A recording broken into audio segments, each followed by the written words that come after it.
Bonjour à vous, bienvenue à l'Université numérique de La Réunion. C'est un plaisir de vous retrouver sur cette chaîne dédiée au savoir, aux échanges et au partage.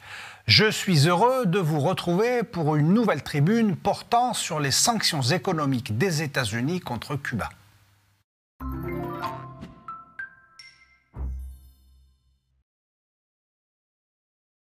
En 2024, pour la 32e année consécutive, 187 pays réunis aux Nations Unies ont exigé la levée des sanctions économiques unilatérales des États-Unis qui étouffent la population cubaine depuis 1960. Comme à l'accoutumée, seul Israël s'est aligné sur Washington en s'opposant à la résolution présentée par la Havane. La Moldavie, quant à elle, a opté pour l'abstention.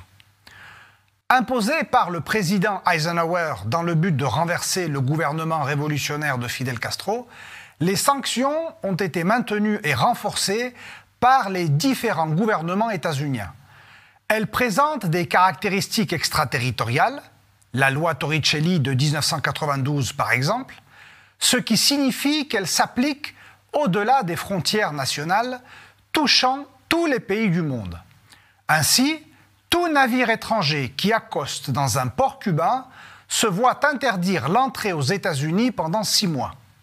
L'objectif de cette législation est d'empêcher le développement du commerce international de Cuba avec le reste du monde.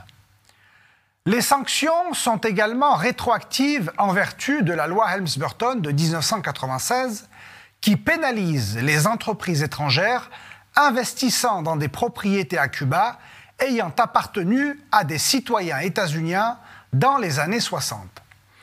Cela constitue une aberration juridique car une loi ne peut pas, normalement, s'appliquer à des faits antérieurs à son adoption.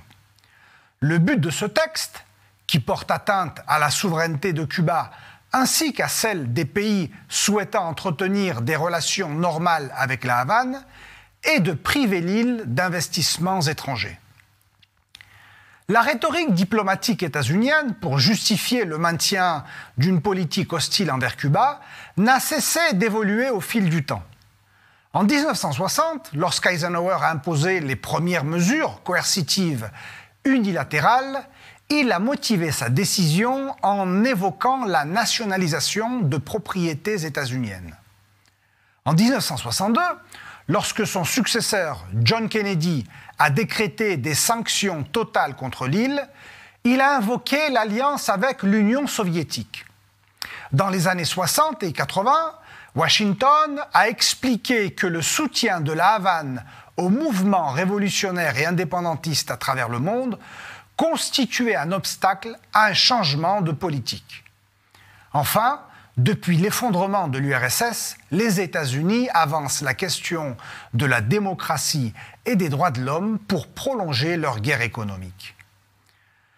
Si une trêve a pu être observée durant le second mandat de Barack Obama, l'arrivée de Donald Trump a marqué une recrudescence des sanctions contre l'île.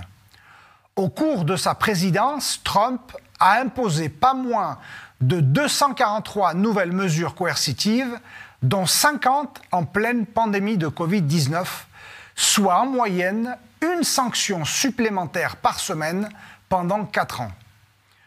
Joe Biden, au lieu de revenir à une approche plus constructive, comme lors de la période 2014-2016, lorsqu'il était vice-président, a choisi de maintenir les mesures prises par son prédécesseur. Ainsi, plus de 80% de la population cubaine est née sous le régime des sanctions imposées par Washington. Celles-ci ont coûté à l'île un total de 164 milliards de dollars, une somme qui permettrait de couvrir le panier de la ménagère pour chaque famille cubaine pendant 100 ans. Sous l'administration Biden, les sanctions économiques ont coûté en moyenne 15 millions de dollars par jour à Cuba, soit près de 10 000 dollars par minute. Chaque année, elles représentent une perte de plus de 5 milliards de dollars pour l'île. À quelques jours de la fin de son mandat, Trump a inscrit Cuba sur la liste des pays soutenant le terrorisme. Depuis lors, plus de 1000 banques internationales ont refusé toute collaboration avec l'île qui a un besoin crucial de crédit et d'investissements étrangers par crainte de représailles. Selon l'ONU, les droits humains fondamentaux, notamment le droit à l'alimentation, à la santé, à l'éducation, les droits économiques et sociaux, le droit à la vie et au développement, subissent des conséquences de l'état de siège anachronique, cruel et illégal imposé par Washington à 10 millions de Cubains. La panne électrique généralisée qui a frappé l'île en octobre 2024 est la conséquence directe des mesures coercitives états-uniennes qui contreviennent aux principes fondamentaux du droit international et de la Charte des Nations Unies.